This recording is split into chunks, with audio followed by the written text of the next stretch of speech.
The following episode contains material that may be harmful or traumatizing to some audiences. Listener discretion is advised.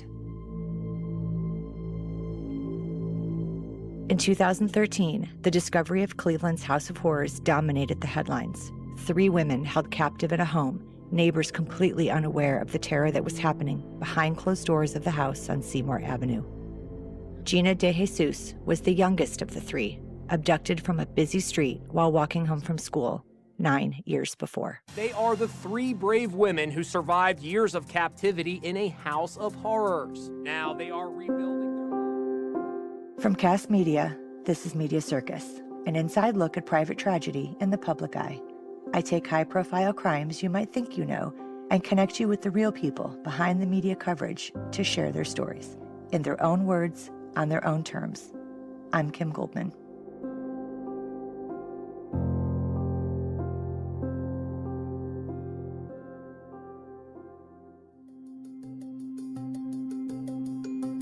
In many ways, Gina DeJesus was just like any other teenager growing up on the west side of Cleveland.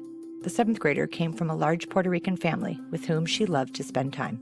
I was an outgoing kid. I liked to always ride my bike and skate and hang out with all my cousins. I met Gina and her cousin Sylvia in June of last year. I was struck at how close they are and how Sylvia supports her cousin when speaking at public events and doing interviews. It's important to me that Gina feels empowered to not only share her story, but set her own boundaries, something I know Sylvia feels passionately about too. I invited them both here today.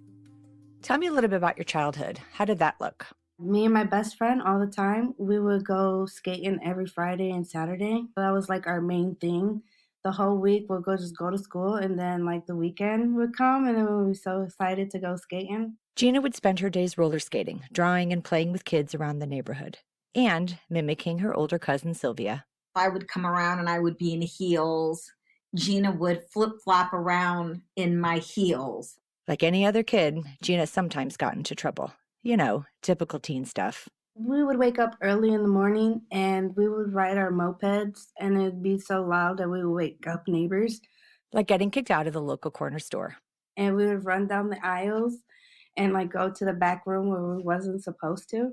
And then he told us that we were not allowed to go in the store no more unless we had a parent, and we still didn't listen. She's a normal kid, like any other kid. She'd push the envelope, but she was a good kid. She was very well behaved. April 2nd, 2004. Gina was walking home from Wilbur Wright Middle School alongside her friend Ariel Castro.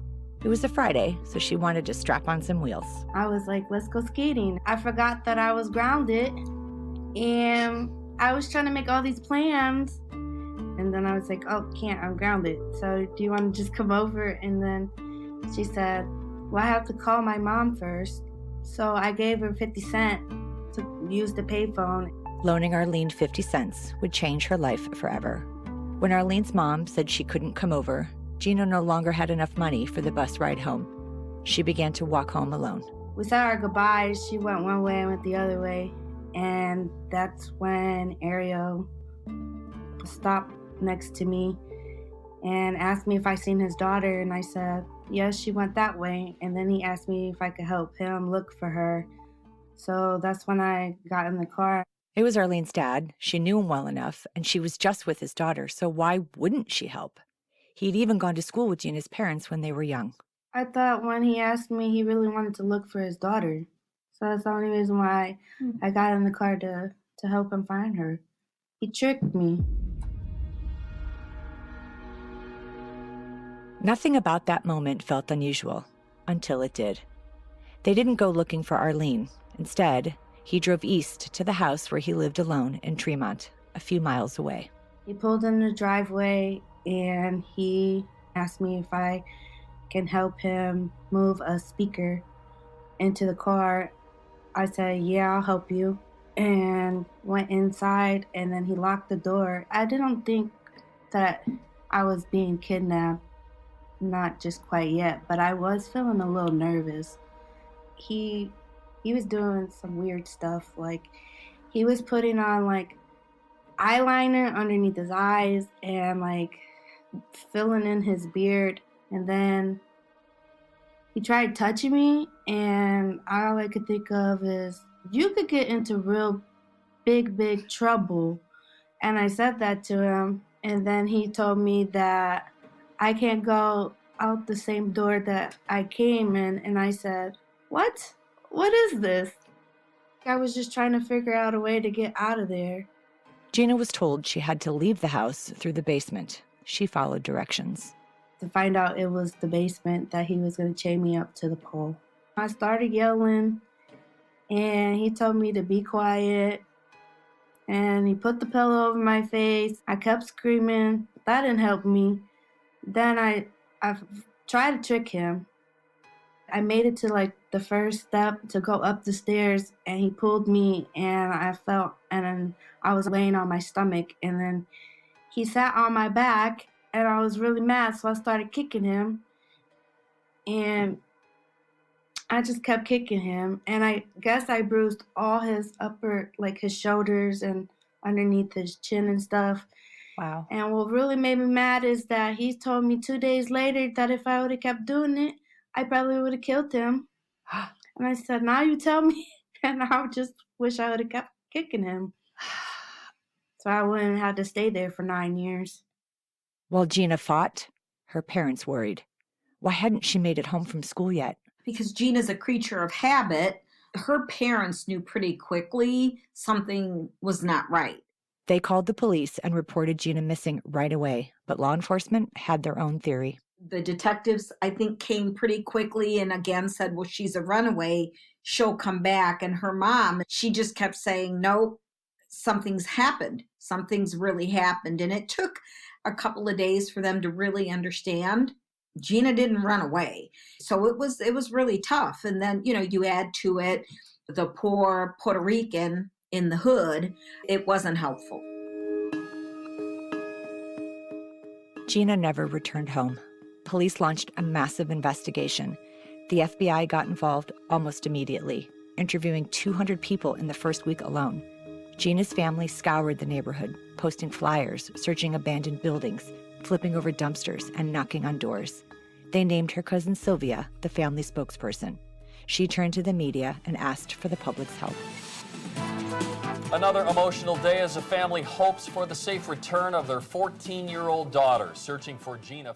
The FBI has several videotapes from businesses along the Rain Avenue. Agents are 5 o'clock this morning. They started going out on a warrant sweep looking for wanted felons and verifying there are 129 registered sexual offenders in the same zip code where Gina DeJesus lives. Aunts, uncles, cousins, and friends of Gina's also posted and handed out flyers, making sure again. If you have any information about where she is now, or maybe you saw her within the last week or so, please give the Cleveland Police a call. You see the number there on your screen, area code 216-621-12. They knew there was foul play, but Gina disappeared. I mean, she disappeared. She was walking home, and then she was nowhere. Police canines tracked Gina's scent from the payphone at the corner, right down the street, halfway up the block, to this Snow Street sign right here. And this is where the trail went cold. Gina was seen on Friday. Her friend, Ariel Castro, was with her before they parted ways. The last thing she said to me was, you owe me 50 cents.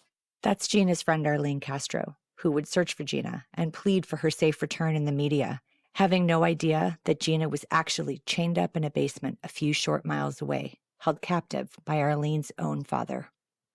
Around the same time, Gina began to piece together what had happened to her, getting her information from an unlikely source, the television. To drown out Gina's screams, the TV blared in the home at all hours, so Gina watched a lot of news. I would watch the news and see my family on TV looking for me. It would be my story and my parents, and then it would be Amanda's. Amanda Berry was a 17-year-old girl who had gone missing just blocks from where Gina was kidnapped, almost exactly 1 year before. Two attractive teenage girls. They disappear in similar circumstances, along the same busy avenue. What does it mean? And then I started to put things together, did you kidnap her too? And he would tell me no.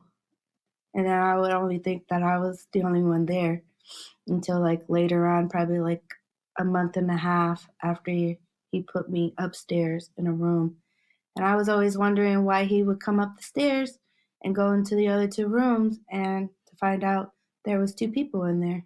Amanda had disappeared after working her shift at a Burger King on April 21st, 2003. She told her sister she was getting a ride home and was never heard from again. She was 16. When 14-year-old Gina went missing from the same location a year later, police suspected the cases were connected. Both girls had just vanished. And they weren't alone. Michelle Knight was the first woman to be abducted a year and a half earlier, also from the same neighborhood, but she never got the same media attention. Her family reported her missing immediately, but she was an adult, 21 years old when she disappeared in 2002. In fact, police eventually removed her name from the list of active missing persons. But she was there all along, in the house with Gina and Amanda, each of them confined to separate rooms. I would go upstairs with him to take snacks to them. I would wave to them and say hi to them, and that would be it. I really didn't communicate until probably a year later. It was then, a year later, things began to change. He told me I could have a friend in my room. So then that's when Michelle came in my room and we were friends in there. I guess it kind of got a little bit better because then we could talk about our family and stuff, and we would laugh, and we didn't want to be sad all the time. And that's when the two had a realization. We kind of figured out that he kind of used his kids because we all knew his kid. We at least know one of their kids. Amanda lived a few houses down from Ariel's 4 daughters and their mother. Michelle was friends with his daughter Emily. Gina was friends with Arlene. All 3 victims got into a car with a man they knew from the neighborhood. They were easy targets. One of the things that we know about perpetrators are that they look for opportunities and that they will use manipulation in order to have greater access in order to gain opportunity. And I think that that's part of what we're seeing here. Stacy Kaiser is a licensed therapist, relationship expert, and author of When Faith Meets Therapy. One of the things that they actually tell young children is if you get lost, go find a parent. Because the belief is that if this is a parent, then they're probably going to be a safe person. But actually, that isn't always true.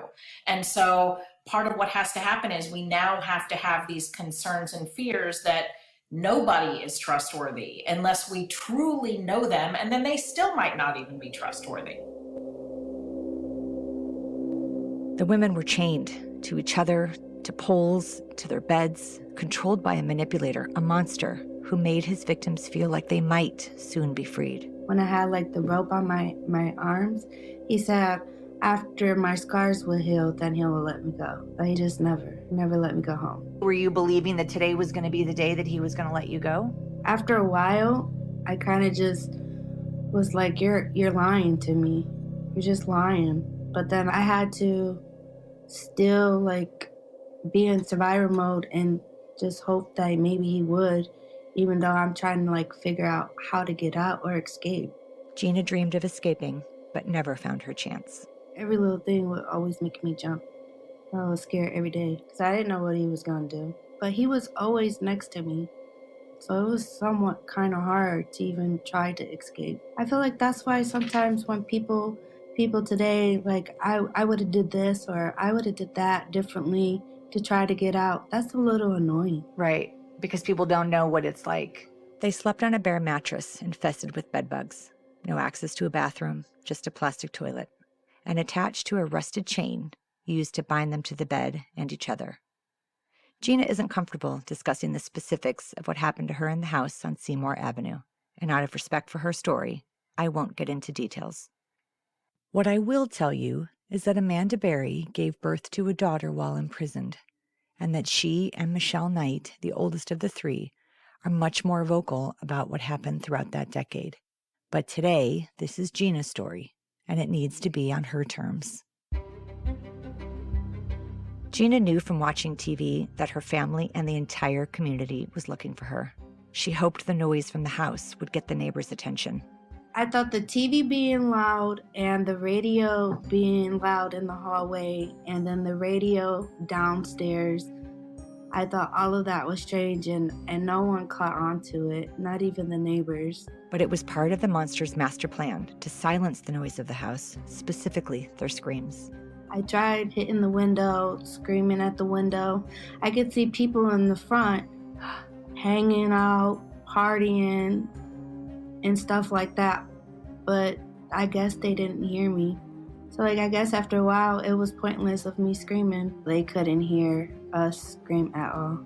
Several neighbors would later claim they reported screams and banging coming from behind the house's boarded-up windows. Cleveland police has repeatedly stated they have no record of the calls. While the TV was intended to drown out what was going on behind closed doors, it also served another purpose. Gina was able to watch extensive coverage of her own kidnapping and efforts to find her. She saw her parents just miles away, holding vigils and searching for her. It was the lifeline to her family. I remember seeing my dad talk, and I was just, at this point, I kept seeing my dad repeat himself, and then I was like, oh, Dad, and then I cried, and then I said, I love you too. Oh. But that was like the closest thing that I got to see them, so I liked watching them every chance I got. Sometimes I was sad, but after watching that, they gave me a little bit more hope that if they were going to continue fighting, so was I. Sometimes her captor would watch the news with them. I think he enjoyed it all the time because he got to see my parents cry. He got to see me cry. And I guess, can I say that?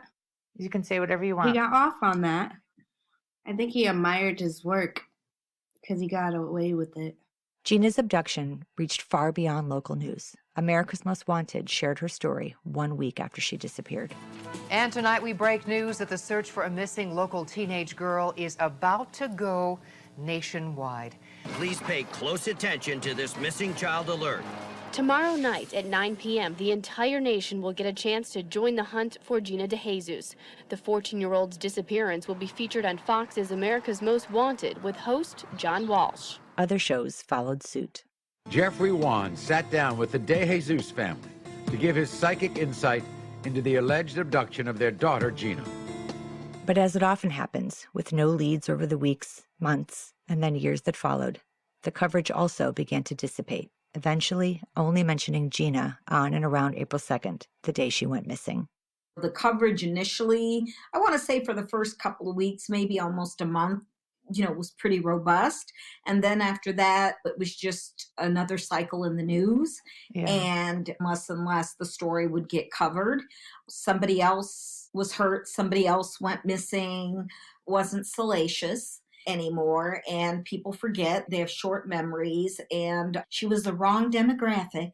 According to Black and Missing Foundation, thousands of people are reported missing every year in the U.S. And while not every case will get widespread media attention, the coverage of white and minority victims is far from proportionate. Along with that disparity, news cycles seem to get shorter and shorter. I can remember once being scheduled. This is the truth. It was for NBC. It was Katie Couric when she was on NBC.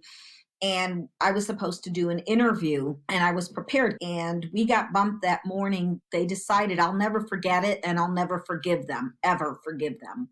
The interview got bumped because they decided to do Wisconsin cheesehead coverage. I will never forgive them, ever, because it could have been that one time that we were talking about Gina. Maybe somebody saw or heard something. When Gina was found, and NBC and Katie Couric wanted, and I said, basically, don't come near me. Like, they're trash bags to me. I mean, a missing girl got bumped for Wisconsin cheesehead coverage. While the media waned, the investigation continued. Over the years, the police pursued several leads, executing search warrants, arresting sex offenders, interviewing multiple people of interest. In September of 2006, police received a tip that Gina was buried in a Cleveland garage. I remember getting up. He hurries up and comes upstairs and opens our doors and says, "Watch the TV, you're on the news. They think that you're buried at this house on, I think, was it 53rd?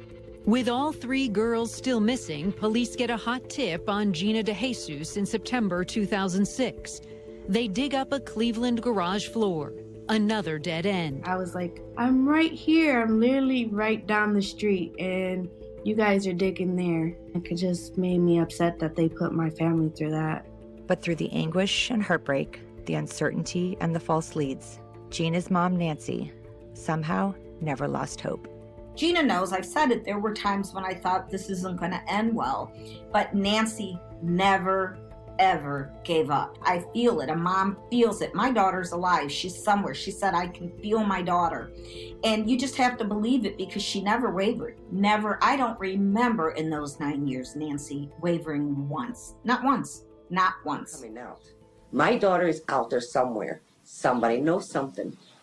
I need them to step up to the plate and start speaking. Tell me where my baby's at so I can bring her home. Gina's mom held an annual vigil for Gina every April 2nd, the day she disappeared. The last was in April 2013, just weeks before Gina was found. Years ago. Tonight, family and friends of Gina DeJesus will gather at West 105th and Lorraine, as they have every April 2nd since the Cleveland teen disappeared on this date in 2004. Somewhere. And the hope is that events like this one here this evening, someone will see Gina's face and hopefully jog someone's memory or force someone who has long been quiet to step up with new information. Now, this anniversary. Her parents never giving up hope that she will come home one day. And all the while they were searching and holding vigils, the monster who kidnapped her was right there in plain sight. He was riding his motorcycle, and I guess he stopped by, and my mom gave him a flyer. And then when he got to the house, he told me about seeing my mom and my dad, and he said that he got a flyer from my mom. I don't know if he thought that was going to hurt me or anything, but I asked him, can I have the flyer? And he said, yes, I could have it. I wanted it because it was the last thing my mom touched. And I know if we got found that I was going to show her. May 6, 2013. 9 years after that fateful day walking home from school, something so totally unexpected happened. Gina and Michelle were in their room, Amanda in the other room with her then 6-year-old daughter born in captivity. Their captor left the house, and for the first time in almost a decade, he'd forgotten to lock the door to her room. Amanda acted quickly, creeping outside her room to make sure the monster wasn't tricking her, trying to trap her. The hallway was empty. She called out to the others and bolted down the stairs to the front door. It was locked. She was running out of time. She banged on the door, pushing it with everything she had. She screamed for help, hoping somebody, anybody, would hear her. Somehow, Amanda was able to break through the door and escape to safety. Help me, I'm Amanda Berry. You need police, fire, or ambulance? I need police. Okay, and what's going on there? I've been kidnapped and I've been missing for 10 years and I'm here, I'm free now. At the same time, a neighbor was making his own 911 call. Cleveland 911 police, ambulance, or fire. Yeah, hey, bro, I'm at 2207 Seymour, West 25th. Hey, check this out. I just came from McDonald's, right? So I'm on my porch eating my little food, right? This broad is trying to break out the fucking house next door to me. So there's a bunch of people on the street right now and shit. So we like, well, what's wrong with you? What's the problem? She like, this motherfucker done kidnapped me and my daughter, and we've been in this bitch. She say her name is Linda Berry or some shit. I don't know who the fuck that is. I just moved over here, bro. Sir, You know what I mean? Sir, you have to calm down and slow down. Is she still in the street, or where did she go? Yeah, I'm looking at her. She right now. She calling y'all. She on another phone. The neighbor's name is Charles Ramsey. Little did he know the quick call to 911 and subsequent media interviews would make him internet famous. Even now, Ramsey shares updates with his 37,000 Facebook fans. I knew something was wrong when a little pretty white girl ran into a black man's arms. Something is wrong here. Dead giveaway. While Amanda had escaped to freedom, Gina and Michelle were still upstairs, completely in the dark as to what was going on. I remember sitting in the room and hearing like booming noises. So I'm thinking maybe he's coming upstairs to like yell at us or hit us for her leaving the room or something like that. I was going to block my door with my mattress and box spring so he couldn't get in. But then they said cops, and then Michelle swung open the door and she ran out into their arms. And then I just remember poking my head out. Is this even real? Like, what kind of joke is this? Even when they took me to the hospital in the ambulance, I was like, is this even real? Like, I was just in shock. I just couldn't believe it. And when they took us in the ambulance, they kept talking to us. I'm like, you don't know how long we've been looking for you. And I didn't want to be mean or anything, but I wanted to say, yeah, because I watched you guys on TV a lot. But I just kept letting him sit. I think he said that like 4 times. The women were taken to Metro Health Medical Center, where Gina, now 23 years old, was reunited with her family for the first time in almost a decade. They recognized me. I still look the same. I was just like 90 pounds. And short hair. And short hair. Did they look different to you? Not my dad and my mom, because I kept seeing them on my anniversary every time, so I kind of knew what they looked like. And then my dad didn't even want to come in the room because he didn't know how I was going to feel, because he's a male and didn't want me to get scared or anything. I had to go out there and get my dad and then hugged him because I kept asking for him. Then I would go to the bathroom with my nurse and I'd be like, is this real? And I have her pinch me a few times and I'm like, ow. It's just like, did you feel that? I said, yeah. She's like, well, then it's real. As for Gina's cousin, Sylvia was in a meeting when news broke about Gina. Her phone was blowing up. Family was calling and texting, pick up your phone. And I ignored it because I was in a business meeting. And finally, one of my male cousins said, could you pick up your phone? So I picked it up and he said they found Gina, and I hung up the phone because I thought, well, that's not even really funny at all, is it? And he sent me a text and said, I'm not joking. I don't know where you are, but you need to pick up the phone again or put on the TV.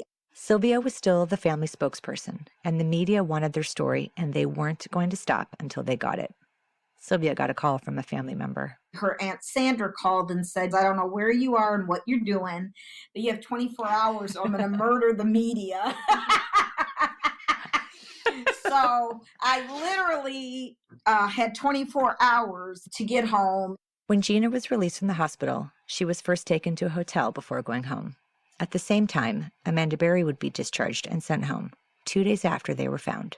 I watched Amanda arrive home first and seeing like the crowd. I said, oh boy, like everybody kept asking me, you sure you want to come home yet? And then I was like, yeah, I just want to be around everyone. We had to go in and switch vehicles in case, I guess they said people might be following us. So we switched vehicles and then we got in the car and they drove like down Lorraine all the way till they arrived to my house. And it was a big crowd. The street was packed. Neighbors, well-wishers, and anyone hoping to catch a glimpse of Gina. Balloons lined the front of Gina's childhood home, the home she hadn't seen in years. Neighbors waited behind barricades for her to emerge. So now watching this motorcade here approaching, you can see multiple cars. You see the crowds here in this corner? Police. That's a sign that this could be her as we see the police escort. And as we watch, the doors open. So all I remember is sitting in that car. The FBI's got out and then my dad got out. When my dad gets out, it was like real quiet. Police, family, media. Look at that, arms pumping in the air. Just getting out of the car, pumping his fist. There's feet. Gina's dad, is that the voice of Bobby? Then the crowd started to get real, real loud. And it took me a minute to even get out the car because it was like happy tears. Oh my God.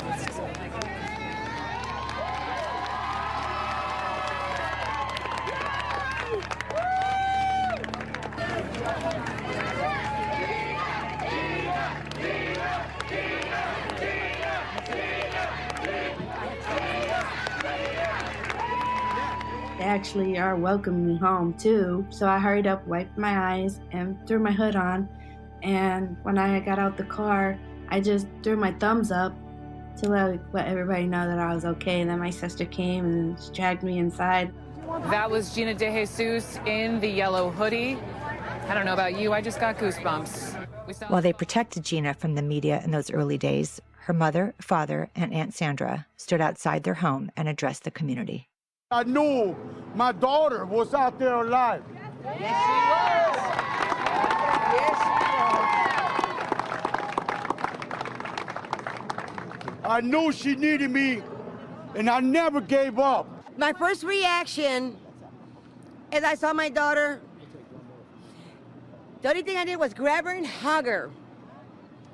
I didn't want to let go. Until this moment, I still feel as it is a dream. I still pinch myself. I know she's there, and I know she's going to be there, but it's like a dream.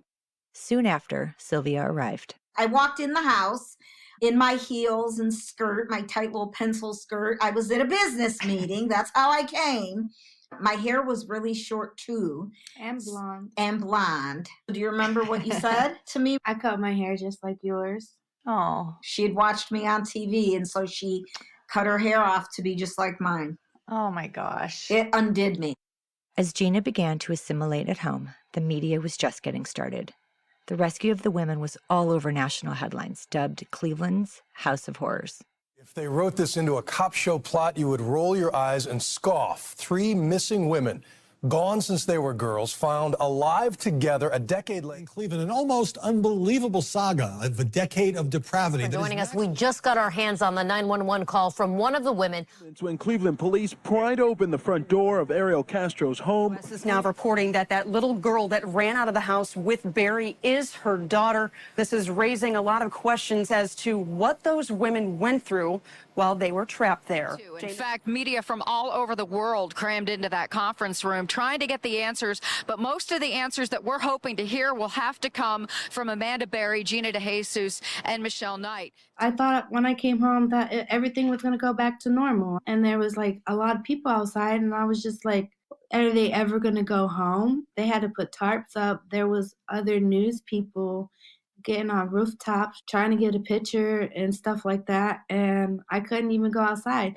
The only time I went outside is when that they didn't even know it was me. I always used to wear these big sunglasses over my face and put like wigs on or something.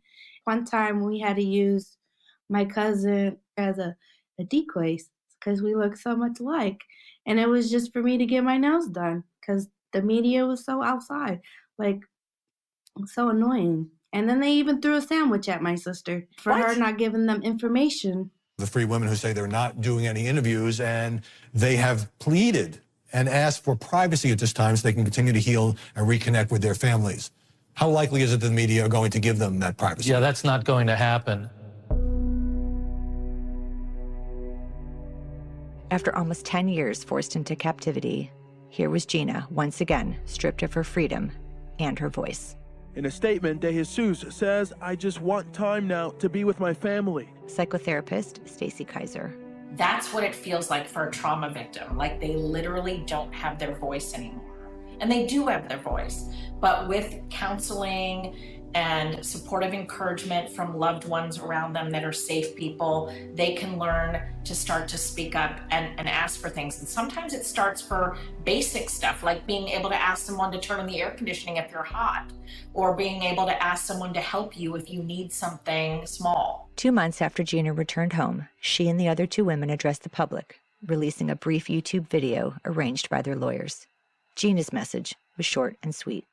I would say thank you for the support. You know by now, I don't like to focus too much on the perpetrator, but focus on the victim story.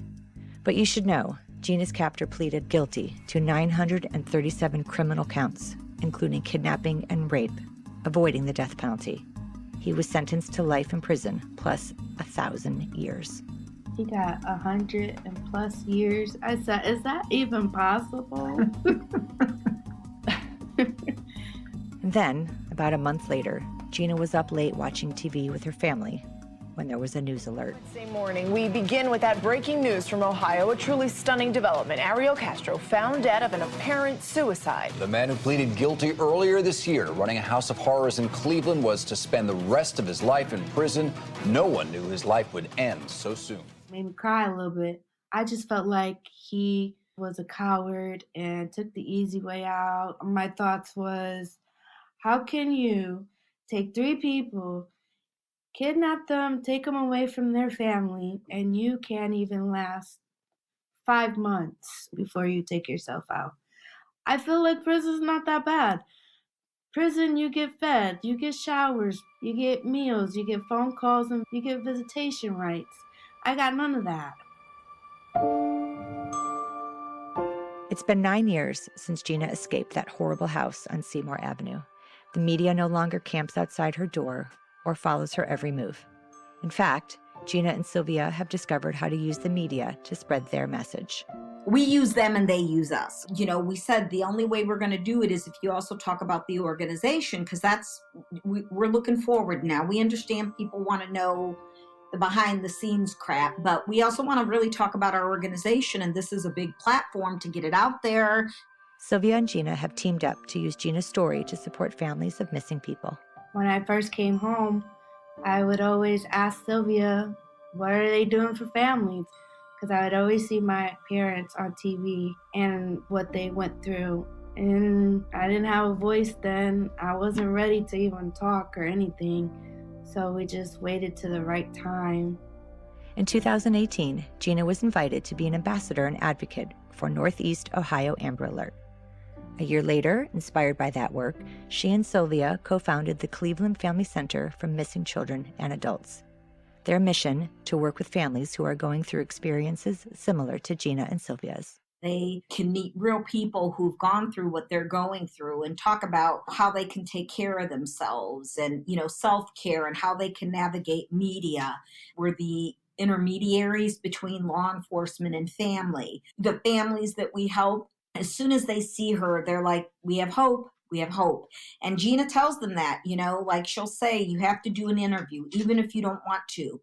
She is very direct with families. She doesn't mince words. I tell families that they have to do the interviews because they don't know if their missing loved one has a TV like I did. And I know when I see my parents on TV, it gave me hope that if they're going to fight, I'm going to fight.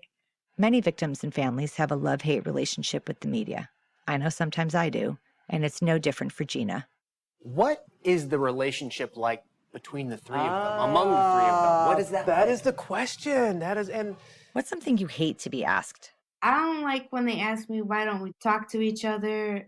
And they seem to think that because we've been through a situation that we're going to just be best of friends. We got our own lives, and we are very, very busy. Yeah, that is one of the questions that I hate the most also is my relationship with Nicole's family. Why aren't you friends and why aren't you doing all these things together? And I know the media, at least in our case, they want to add rumor to that. If I don't like to talk about it, there's an assumption. I mean, you know, people are assholes. If they had never had this tragedy, they wouldn't have been friends because they're not even the same age. Let's just start there. Now it's like, oh, you know, Amanda and Gina are horrible to Michelle. The bullshit that happens on a regular, I mean, at this point now, all you can do is laugh because it's like, really? It is so bizarre to me. Getting to know Gina even just a little bit, it's no surprise she's empowering and supporting other families the way she is. What is surprising is where she's doing it. Her office is in a building on the same street, Seymour Avenue, where she was held captive for 9 years. The house, gone, demolished shortly after the women were rescued. It's just a street to me. I think about this is happening in every neighborhood. You're going to hate every neighborhood that this happens at. So if I could be there, anybody else could be there. I want to bring hope and positive to the neighborhood and just help families not go through what my family's went through.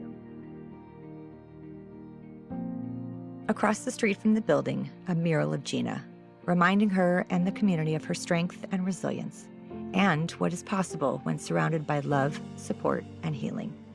Thank you, Gina and Sylvia, for sharing your story and making a lasting impact that will touch the lives of families for many years to come. To support Gina's work, visit clevelandmissing.org. To continue the conversation, please follow me on social media at Kim E. Goldman. Media Circus is a Cast original podcast.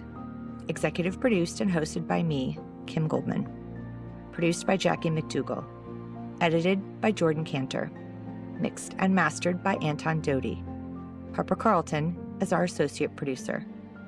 Special thanks to Trent Maverick and Logan Castrodale for your contributions. Subscribe to Media Circus wherever you listen to podcasts, and please share with a friend.